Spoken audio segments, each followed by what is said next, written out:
तुम्हारे अकल में पड़ी है पथरिया क्या, तुम्हारे अकल में।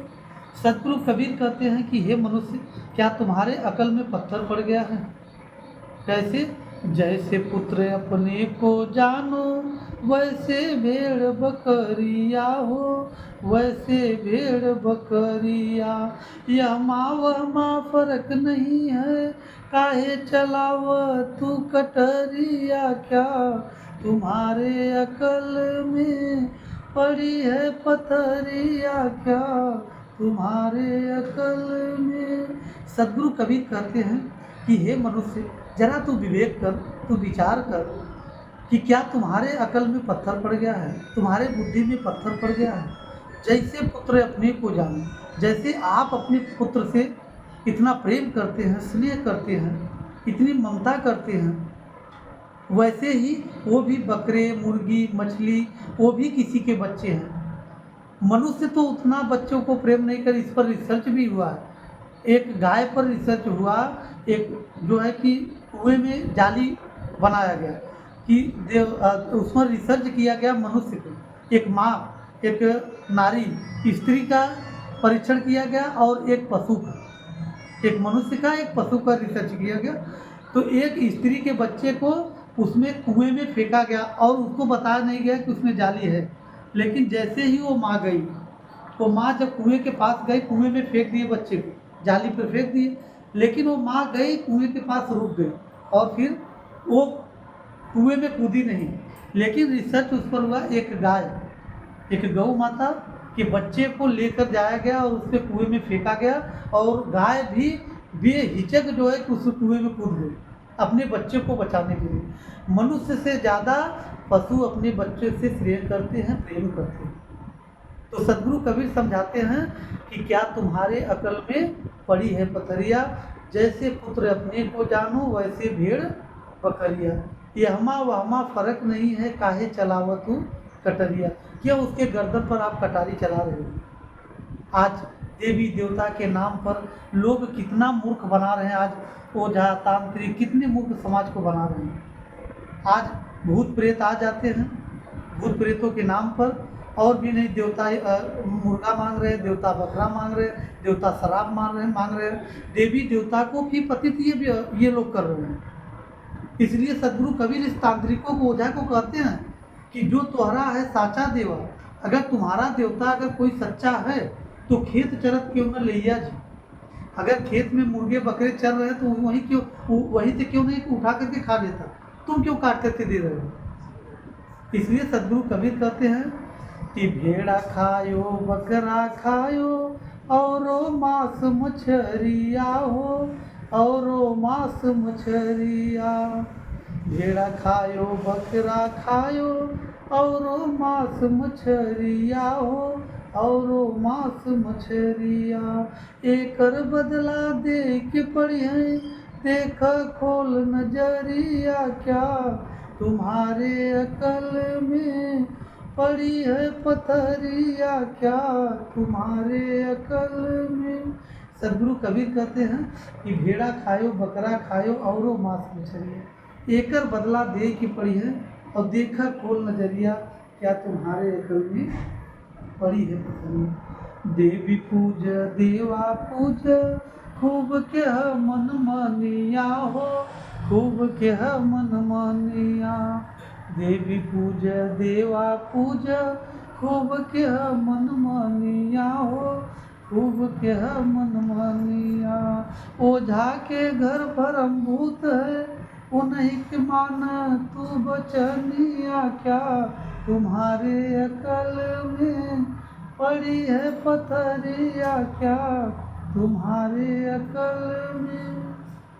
सदगुरु कबीर कितने सुंदर शब्दों में हम सबको समझाते हैं। ज्ञान का चश्मा पहना चाहिए, अगर हम लोग न पहने तो ये हम सबकी भूल है। सदगुरु कबीर कहते हैं कि देवी पूजे देवा पूजे खूब के हम मन, ओझा के घर भरम भूत है, उन्हीं के माना तू बचनिया क्या, तुम्हारे अकल में पड़ी है पथरिया। लेकिन लास्ट पद बड़ा सुंदर पद कहते हैं, वही भैया को समझाए, आपके लिए विशेष है भैया, छोटे भैया जी। आपके लिए आपके पुत्र हैं ना, आपके बेटे हैं, कितना प्रेम आप करते हैं। तो सदगुरु कबीर कहते हैं कि एक पुत्र जो तुम्हारो मर गए, तो रोई रोई फोड़ खोपड़िया हो, रोई रोई फोड़ खोपड़िया। मनुष्य के अगर एक बेटा मर जाता है तो खोपड़ी फोड़ता है, रोता है, बर्दाश्त नहीं कर पाता। तो सदगुरु कबीर कहते हैं कि एक पुत्र जो तुम्हारो मरिए तो रोई रोई फोड़े खोपड़िया। और कहे कबीर सुनो भाई साधो, नरक में सही हो ससतिया क्या, तुम्हारे अकल में पड़ी है पथरिया क्या, तुम्हारे अकल में। तो अपने पुत्र को जैसे आप प्रेम करते हैं, स्नेह करते हैं, अपने पुत्र की जैसे रक्षा करते हैं, वैसे ही दूसरे जीवों की भी रक्षा करें। अहिंसा परमो धर्म। महापुरुषों ने अहिंसा का नारा दिया और जीव मत मारो बापुरा, सबका एक है प्राण, और हत्या करो न छूटिए, कोटि सुनो पुराण। इस पेट को कब्रिस्तान मत बनाइए, इस पेट को शमशान मत बनाइए। मुर्दे का स्थान कब्रिस्तान या शमशान में होता है, तो इस पेट को कब्रिस्तान और शमशान मत बनाइए। ये 5 तत्वों का मंदिर में हम देखिए, ईंट पत्थर के मंदिर में हम लोग जाते हैं तो कितनी स्वच्छता से जाते हैं। कोई अगर गुटखा बीड़ी कुछ भी अगर तम्बाकू खा करके अगर मंदिर पर चला जाए तो 4 लोग गालियाँ देंगे, 4 लोग गालियाँ देंगे कि आप जो है कि मंदिर पर आए हैं। कितनी स्वच्छता लोग रखते हैं। लेकिन इस 5 तत्वों के मंदिर में जो परमात्मा साक्षात हम सबको दिए हैं, और इसमें परमात्मा स्वयं विराजमान है, और इसको हम गंदा करते हैं। इसको हम मांस मटन खा करके हम गंदा करते हैं। अरे जो वस्तु खाते हैं, इतना छोटा सा टुकड़ा, वही मांस टुकड़ा भोजनालय में रख दीजिए, कोई रह पाएगा भैया 2-3 दिन के बाद? इतनी बदबू देगा, इतना गंदा फील होगा कि आप वहाँ जा नहीं सकते। लेकिन अब भी आप लोग खाते हैं। ये गंदे पदार्थ छोड़िए, जीव की हत्या बंद करिए। अरे बहुत से भोजन हैं, आपको काजू है, बादाम है, फल है, फ्रूट है, तो जो प्रकृति ने हमको सब दिया, जो परमात्मा ने सब दिया है, तो आपका भोजन वो है। अगर कोई कहता है कि नहीं आपका भोजन, अभी कितने टीचर हैं अपने बच्चों को सीख देते हैं कि अंडा शाकाहारी है। एक टीचर, एक हमारे एक भगत के लड़का था, वो भगत के लड़के वो वही स्कूल से पूछे, वो उनके टीचर कह रहे थे कि शाकाहारी है, तो बोले हमारे गुरुजी तो इसको नहीं कहते शाकाहारी है। तो बोले कि आपके गुरुजी, बोले हमारे गुरुजी से बात करिए। तो लड़का अपने टीचर से ही फ़ोन लगवाया और बोला कि गुरुजी ऐसा ऐसा मेरे टीचर जी बता रहे हैं, आप कुछ बताते हैं, हमारे टीचर जी कुछ बता रहे हैं। तो हमने कहा बात कराइए। तो उनके टीचर जी बात किए, बोले कि हमने कहा भैया बच्चों को क्या सीख दे रहे हो आप? तो बोले अंडा तो शाकाहारी है गुरु। हमने कहा शाकाहारी है तो जैसे आलू है, फल है, सेब, अनानास, आलू, कंडा, वैसे ही अंडा भी होगा। अगर शाकाहारी है तो वैसे होना चाहिए।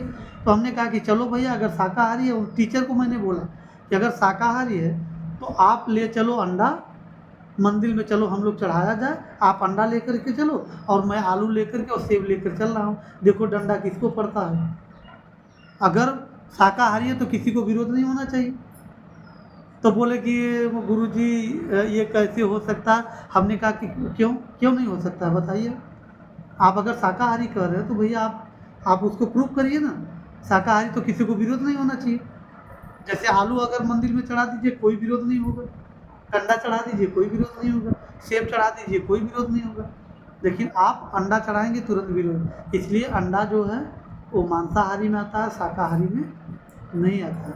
लोग अपने जो है कि खाने के लिए, अपने स्वाद के लिए लोग जो है कि ये नाना प्रकार के प्रपंच रचे हुए हैं।